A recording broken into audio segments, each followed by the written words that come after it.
കോഴിക്കോട് ലോക്സഭാ മണ്ഡലം എടുത്തു പറഞ്ഞാൽ 3 രാഷ്ട്രീയ മുന്നണികളിൽ നിന്ന് 3 പരിചയസമ്പന്നരായ രാഷ്ട്രീയ നേതാക്കളാണ് പോരാടുന്നത്. മാത്രമല്ല മലബാർ മേഖലയിൽ പൊതുവിൽ എങ്ങനെ വിലയിരുത്തുന്നു ദിസ്ന ഈ ഒരു സാഹചര്യം?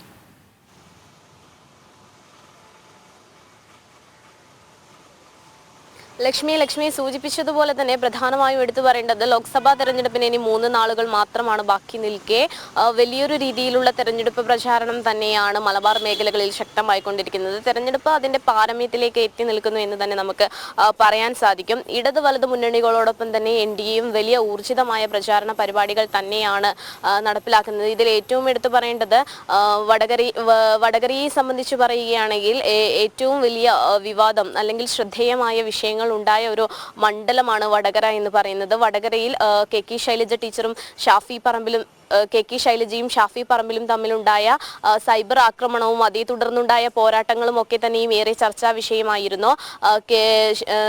തന്റെ വീഡിയോ മോർഫ് ചെയ്ത് പ്രചരിപ്പിച്ചു എന്നൊക്കെ തന്നെയും KK ശൈലജ വാർത്താ സമ്മേളനം വിളിച്ച് പറയുന്ന ഒരു സാഹചര്യം ഉണ്ടായി. തുടർന്ന് ഷാഫി പറമ്പിൽ അതിന് മറുപടിയുമായി രംഗത്തെത്തിയതൊക്കെ തന്നെയും ഏറെ ശ്രദ്ധേയമായിരുന്നു. പിന്നീട് വാർത്താ സമ്മേളനത്തിൽ KK ശൈലജ വികാരാതിഥിയായി മറുപടി പറയുന്നതൊക്കെ തന്നെയും നമ്മൾ കണ്ടതാണ്. പിന്നീട് വീഡിയോ എവിടെ എന്ന ചോദ്യത്തിന് KK ശൈലജ ഉരുണ്ട് കളിക്കുന്ന ഒരു സാഹചര്യം ഉണ്ടായിരുന്നു.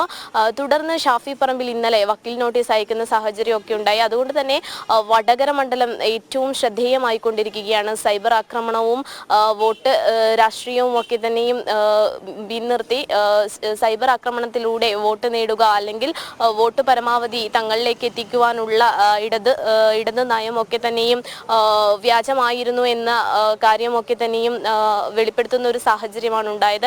അതുപോലെ തന്നെ കാസർഗോഡ് എടുത്തു പറയുകയാണെങ്കിൽ സിറ്റിംഗ് MP ആയ രാജ്മോഹൻ ഉണ്ണിത്താൻ UDFന് വേണ്ടി മത്സരിക്കുന്നു. അതോടൊപ്പം തന്നെ ML അശ്വിനി തന്റെ പ്രചാരണം ഏറ്റവും കൂടുതൽ ശക്തമാക്കുന്നു NDAക്ക് വേണ്ടി എന്ന് തന്നെ പറയാം.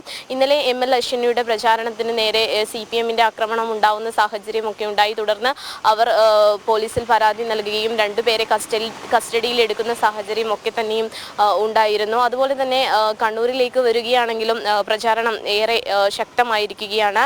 സീറ്റ് നിലനിർത്താൻ K സുധാകരൻ ഇറങ്ങുമ്പോൾ CPM കണ്ണൂർ ജില്ലാ സെക്രട്ടറി MV ജയരാജനെയാണ് ഏത് തരത്തിലായാലും മണ്ഡലം പിടിക്കാൻ LDFും രംഗത്തിറക്കിയിരിക്കുന്നത്. C രഘുനാഥാണ് NDA സ്ഥാനാർത്ഥി.